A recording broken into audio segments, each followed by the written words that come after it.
This is Radical Soda's Pokemon Scarlet and Violet Review, Part 4. If you haven't caught up, the playlist is right there. Prepare your butt cheeks and let's get moving.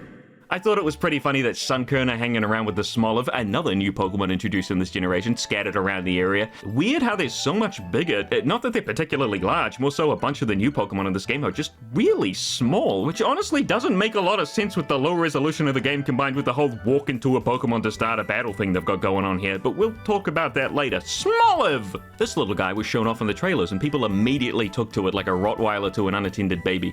I mean, it's cute. And a little bit funny, what with the wobbly mouth giving it a permanently bewildered expression, and not the most incredible or inspiring best design ever. We've got Sunkern for that, but for what it does well enough. Either way, for this playthrough we're going to be using new Pokemon, and this is, indeed, a new Pokemon called a Grony. I did use this opportunity to take a proper look at the Pokédex. And it's definitely got some flavor to it compared to previous Pokédexes, apart from Legends Arceus. That one had a very distinct theme, what with, paper. Scarlet and Violet is based on books on bookshelves, with a weirdly high-res wooden wall behind them. Each Pokemon has its own little screenshot, some with even little stories or secrets hidden in them. None of the ones I have at this particular point in time have the little stories or secrets, but I'm sure I can go find a couple of pictures somewhere. What is that? Throughout the overworld, you'll find giant crystals leading to raid dungeons, with the color of said crystal dictating what type... Oh, well, if you're just going to explain it for me, then that's just fine then. You can challenge the raid with a group or by yourself, kind of like the Dynamax raids back in Sword and Shield. I went in solo because, money. Now, the crystal's color determines the Terra type of the Pokemon you're about to battle, so you got to remember two things. Which of your Pokemon have good moves against the Terra type, and which of your Pokemon resist the original Pokemon. What's going on here? Hello? Did I die?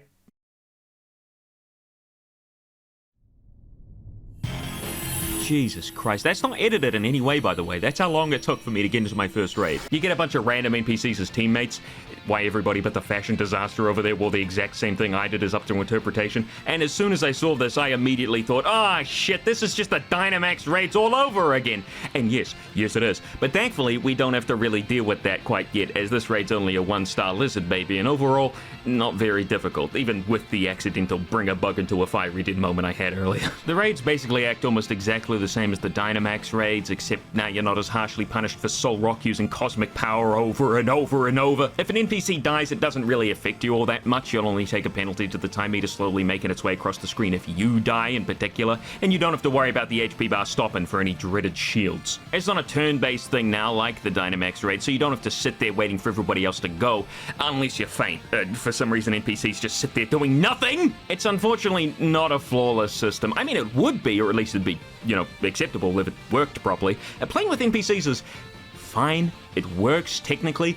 Not that you'd actually be able to do the high star rates with them, but ignoring that for a moment. The online for this shit is freaking abysmal. So many bugs. You'll beat the raid dead and then it'll just kick you out anyway. Then the opposite happens. Oftentimes the raid boss just regains HP for no reason. I'm sure I've got various glitches showing on the screen right now of other people's situations with Dynamax raids. I didn't do a heap. I just call it Dynamax raids. That's how much all this shit is blending together. But the funny thing is, I don't think any of this ever got fixed. I don't think a single update addressed any of the issues with these raids, or any of the issues with the actual game for that matter. Any other company would be forced to backpedal hard and fix their broken-ass game. It's happened so many times at this point. But Pokemon, oh hell no. Why fix your broken-ass game when A, you've got an army of people ready to defend you to their last dying breath, and B, the issues will have no impact on sales anyway. Screw it, right? Like if I worked at a burger joint and kept serving burgers raw and got away with it every time while at the same time earning more and more money each time, why the heck should I stop, right? Why bother cooking the burgers when I get the same result serving them out like this? Sure, they might say, hey, my burger's raw, but then they pay me full price anyway. It's foolproof, because it relies on fools to function. I don't even know if that makes sense. Anyway, music's pretty good.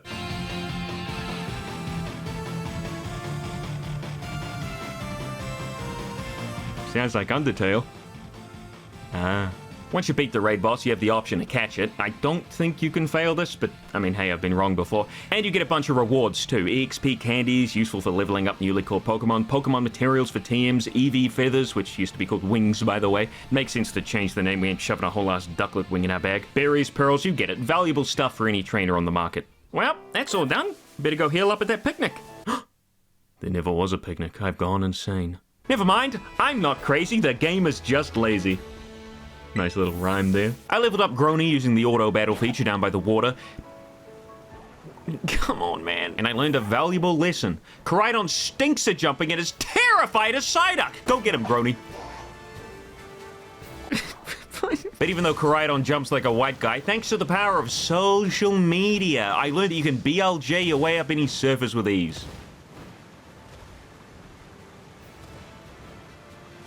With ease. Ha! BLJ complete! That always sounds dirty no matter how you say it. In the early areas, there are inaccessible places due to what I'm going to refer to as HM blocks, but with this glitch, you can pretty much go anywhere straight away. Could you imagine if Game Freak had tried to do even more movement mechanics? As a big open-world exploration game, your movement options here are incredibly simple.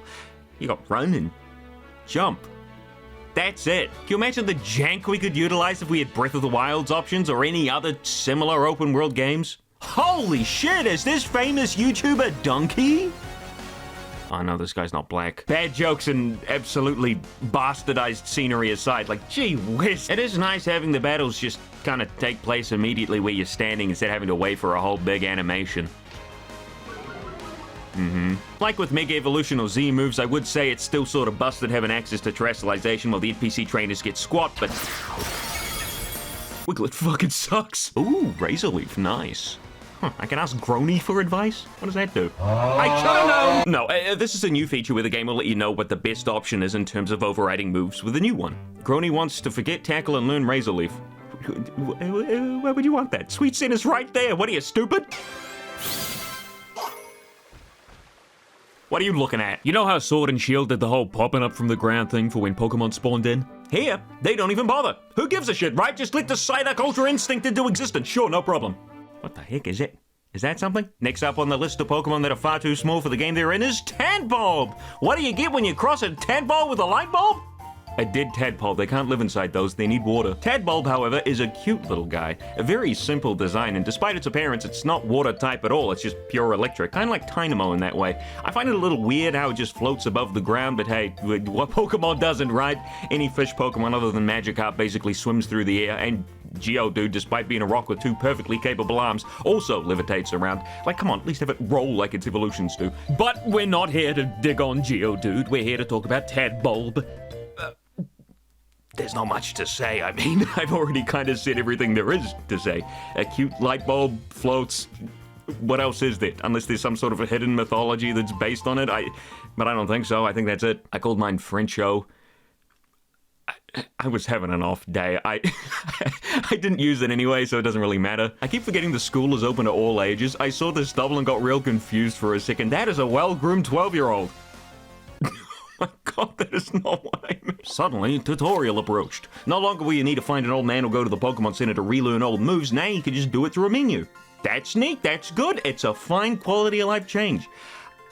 Makes PP a little useless because you can just switch out moves and back to the one you had at full PP, but hey, I'll take it. Wouldn't make much sense limiting, relearning moves to an old man, what with being able to go anywhere, everywhere at once immediately. After the school tutorial. I was wondering about Pokemon that learn powerful moves at level 1. Usually you can't access the moves until you find a move relearner at least, but then again, Sword and Shield did away with that, so I don't know what I'm talking about. And one thing I did find out while researching was that they buffed the crap out of stone evolutions. Before, if you had a Growlithe, for example, if you wanted to learn Flare Blitz, you had to level it up to 45 and then evolve it.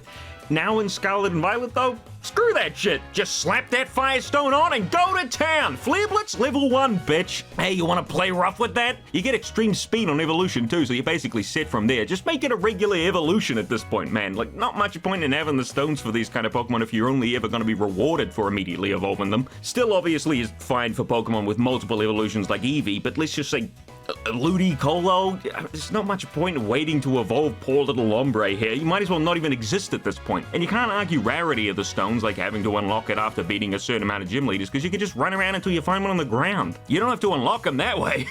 Obviously, this isn't a huge deal. It's, in fact, nice to be able to actually use stone evolutions early without wondering if you're squandering their potential, but, I already made my point. Excellent work, Bear Grylls. You're blasting through everything that comes our way.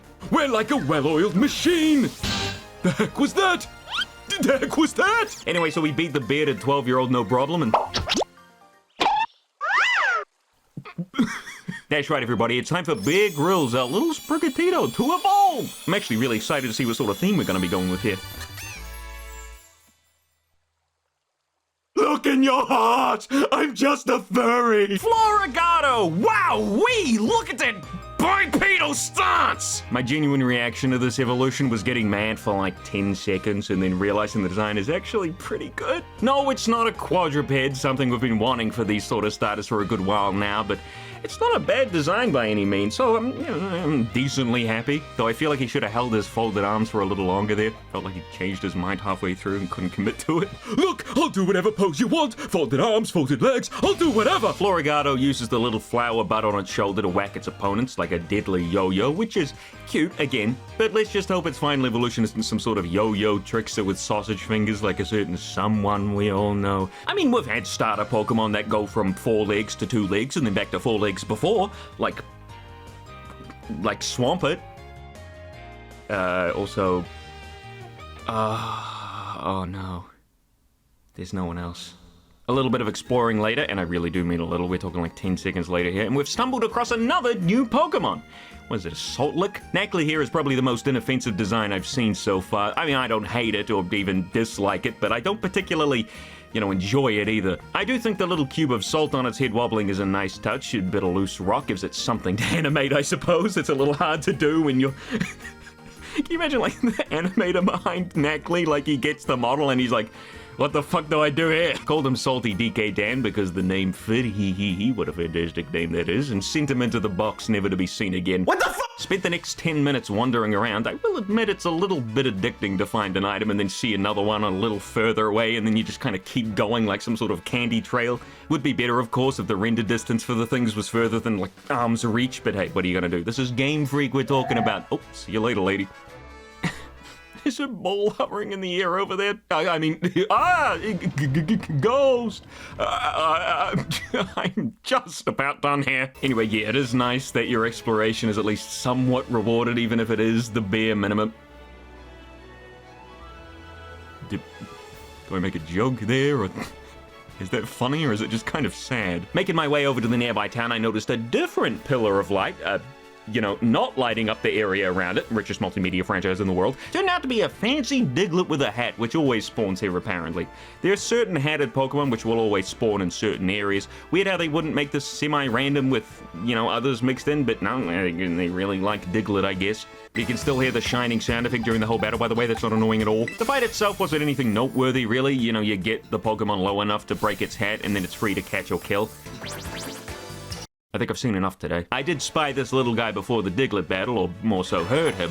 What an annoying sound, Jesus. I tried running into him, no luck, then throwing out a Pokemon before finally getting off Groudon and interacting with him. Turns out he's a material like Azurill fur or throw sweat. You'll have to forgive me for not realizing immediately. There are Pokemon roaming the overworld of similar size, after all. Weirdly enough, this Pokemon is catchable, actually. Well, its other form is. But also, this one is as well. It's stupid. There's a chest form, and we'll talk about that when we get to it, but this is Gimmighoul, roaming form, and it acts, as I said, as a material here. But hey, guess what? You can actually use it in battle, too. You just gotta catch it over in Pokemon Go, and then transfer it over, I think. And I ain't doing that. I don't like it. I don't like the design all that much. I don't like that if I did like it, I'd have to play Pokemon Go and then pay a subscription to Nintendo just to transfer it over. Not that Scarlet and Violet had Pokemon Home capabilities until half a year later. And I don't like the noises it makes. You will hear it constantly. I want to stomp this little shit into the dirt until it stops moving. Good. Anyway, getting back on track, we're finally about to do something interesting with... Is that the shining sound effect? It's still playing? I'm gonna go batshit crazy. We haven't even made it to the first gym. Ah, Cortondo, the town that runs like... I didn't touch him. Look at that space. I did not touch it. Ah, Cortondo, the town that runs about the same as every other town in the game. That is absolutely stunningly. You'll think you're watching a movie.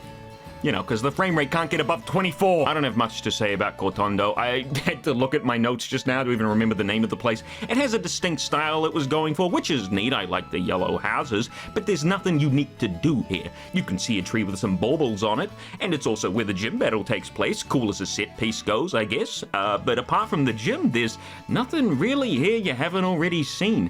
And I've got the feeling that that's going to be a reoccurring problem with the towns going forward. And the heck was that? Screen had some black bars for a second there. I know it wasn't my capture card. The map is still clearly visible and the cliff in the background goes freaking bananas. I know in my Pal World video I said I'd never played a buggier early access game, but here in Pokemon Scarlet and Violet, I don't think I've ever played a buggier finished game. Supposedly finished anyway. Here any longer. Do what you want. Look for Parker. Hell no. I'd like to rescind that earlier statement. As far as AAA games go, Pokemon's doing just fine. Which is really, really sad. Ooh, look at that! What is that thing? Ooh, you little freaky guy. Koraidon can swim in the pools in Cortondo, even though you'll see soon enough he can't swim in any other body of water, so that's great. I suppose having him drown in somebody's backyard pool would be a little bit morbid. I figured I'd finally check out what the whole picnic shtick was all about and set one up just outside the town. But of course, you know, the game automatically putting me off Koraidon is an impossibility. There's no way they could do something like that. Hey, actually, wait a minute. You can't set up a picnic while riding a Pokemon. Not you can't set up a picnic while riding Koraidon? I could only see two real explanations for the weird wording here, you know, specifically saying Pokemon instead of, you know, Koraidon or Miraidon. One, because the Scarlet and Violet games are essentially identical in almost every way, barring a couple of Pokemon and colors. They put this text in because they couldn't be bothered making two and checking what version you're playing. Or two, maybe originally you were supposed to be able to ride other Pokemon, not just the lizard twins. Or they just wrote it that way for no real reason. I don't know. The speculation is titillating. Anyway, so we got off Koraidon and started up the picnic. It popped into existence because that's the standard in Scarlet and Violet. Okay, I think we can guess what happened with the text box from before. If Game Freak can't even be bothered showing an image of the Pokemon from the version we're playing, I think it's clear it was just from laziness. Or crunch. Or lack of time. Or greed. Hey, check out this other legendary Pokemon that you can't get! Better shell out another $100 for the same game with some switches flipped! Everybody got up in arms about Brilliant Diamond Shining Pearl literally, and I do mean literally, being the same game with a check at the beginning to check what kind of version it needs to spit out at you, which means, you know, what changes to make, whether or not you have Palkia or Dialga and what certain Pokemon and what routes. But I'm sitting here like, isn't that what they've been doing for years? It would make the most sense. Now that I'm thinking about it, maybe if you transfer or trade Miraidon over to Scarlet, you can ride it? And hence the weird unspecific text box in Double Trouble tutorial?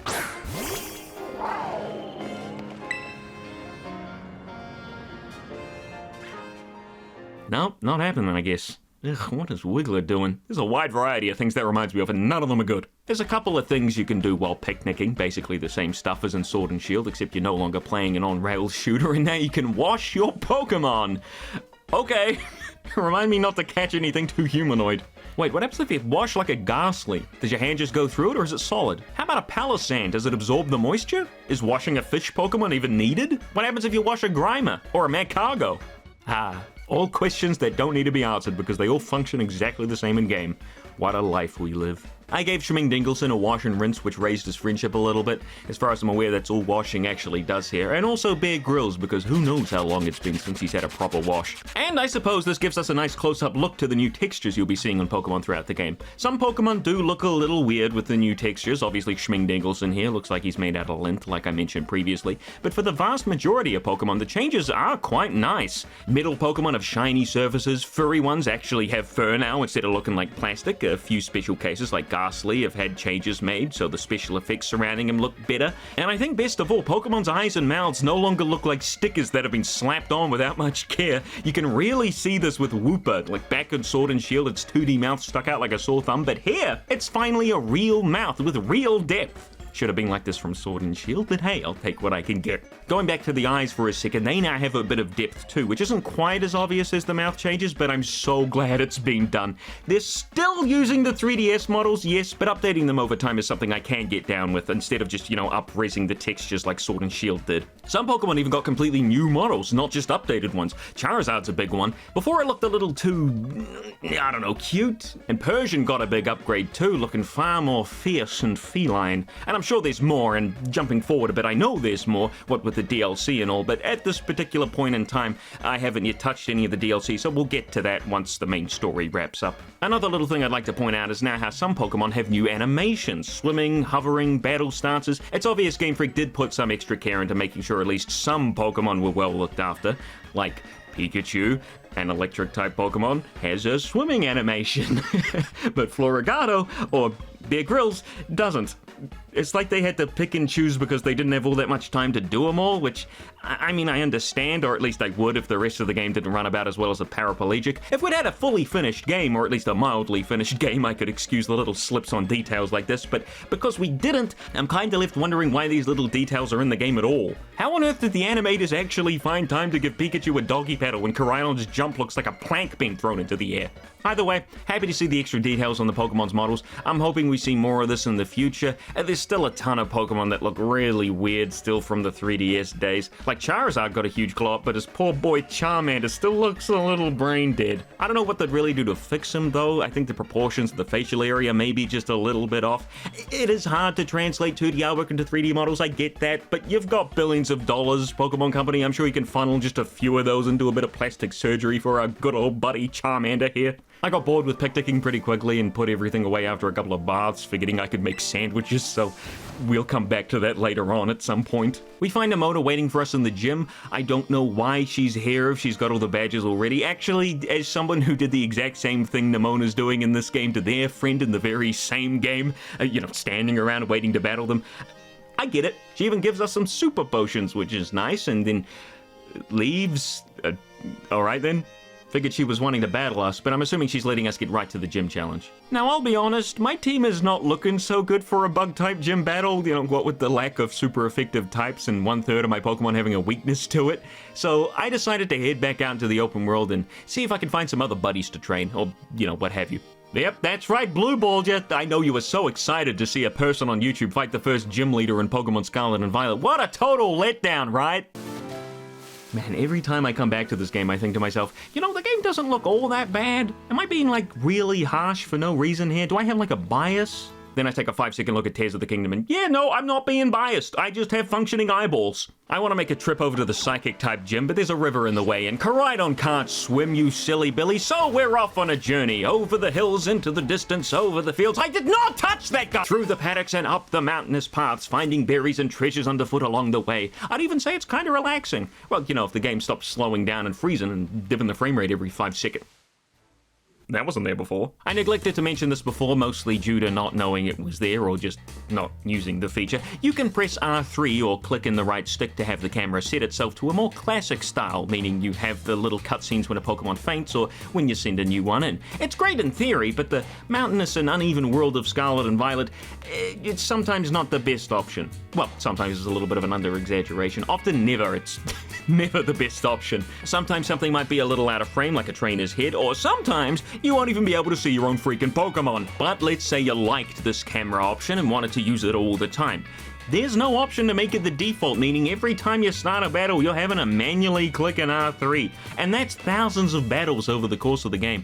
Then again, I'm talking about Game Freak here. All they do is take away options. You take away the XP share option, take away the sit and switch option, and now they're so good at removing options, they got rid of it before it was even in the game. And so I'm sitting here in half the battles, I'm just wiggling the camera around because they're so slow and there's nothing else to do. Rad hair from the future. It turns out the battle camera just does whatever the heck it wants. Sometimes it'll be in the right stick click setting when you start a battle, and sometimes it'll be in the free cam mode. I think it has something to do with elevation and landscape complexity. Whatever, who cares, right? Oh, give yourself a round of applause there, Game Freak. Why not? You've earned it.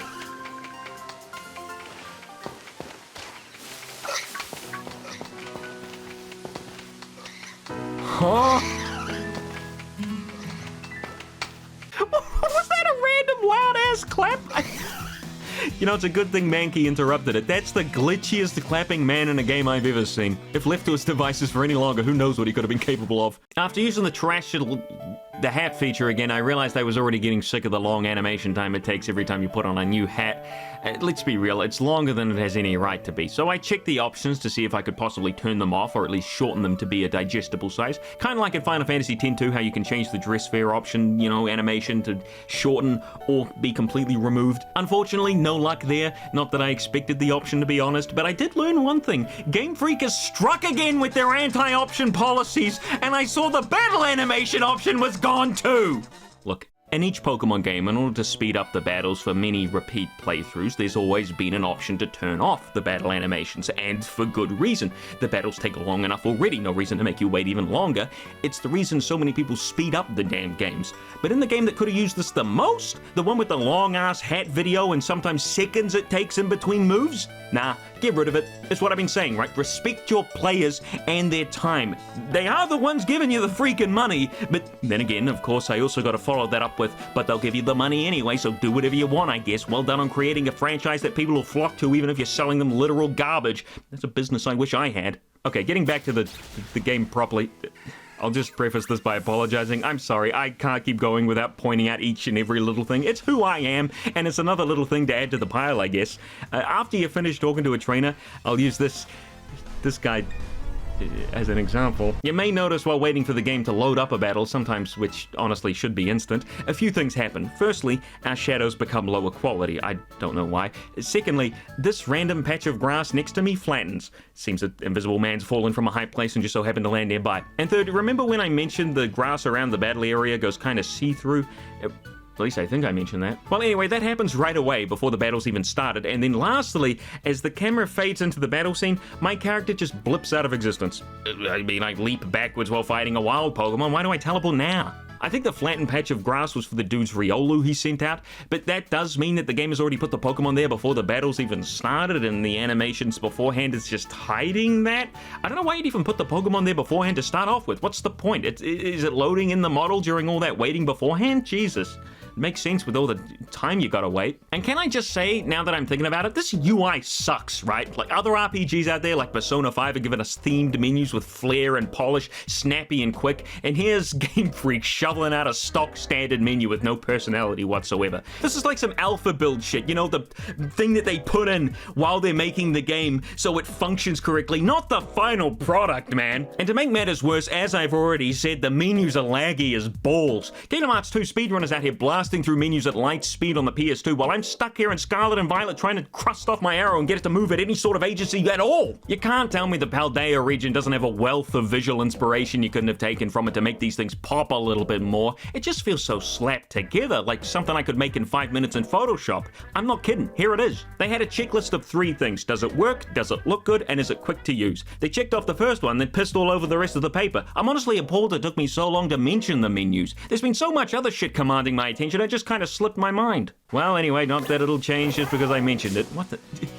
I couldn't even see that guy. What the hell is that? Capsicid joins the much too small for an open world Pokemon game group, and he looks like a little shit. I am not a fan. I'm not entirely sure. Mixed feelings, I guess, is what you could say I have. He kind of looks like Tweety Bird's evil counterpart. Either way, I'm happy we finally have a Pepper Pokemon. I was much more interested to see what he would evolve into rather than Grony, so Microsoft Sam joins the team. Okay, that's gotta be it for the world's smallest Pokemon, right? What the hell? Flittle is a real cute little thing, and I really like it, but what is the fascination with making new Pokemon as small as possible? I mean, sure, they're cute, like I said, but again, big open world, yada yada yada, you know the drill, whatever. Just emulate the game and set the resolution to above 1080p. Maybe see if there's a patch or two to help with the frame rate drops, then maybe it'll make sense. Anyway, so I called it Code Radical because holy moly, you can get 10% off your GamerSupps order using that very word! Look, this ain't a sponsored video. I don't take money from companies I don't fully endorse, so don't expect any mobile games or cruddy products that aren't worth the money. But I drink GamerSupps every day. It's delicious. You can get it caffeine-free if you don't need the extra boost, and there's even sleep aid drinks now with a metal in it. The metal Magnesium. And don't forget the booby cups. You gotta get the booby cups. And hey, if you use the code enough, I'll be able to make my very own. Anyway, thanks for listening. Give me money, give me money, give me money, give me money. Well, it looks like the only thing Radical Soda loves more than complaining is money. Don't forget to use code RADICAL and check out what's coming up next time on the Pokemon Scarlet and Violet review. Will the land become littered with more and more tiny Pokemon? And will we stand on one by accident? Does Video Game Donkey appear in the appropriate skin tone? The answer is yes. And holy crap, I was joking before about getting to the first gym, but like, do something, anything, a gym, a tiny tip, stop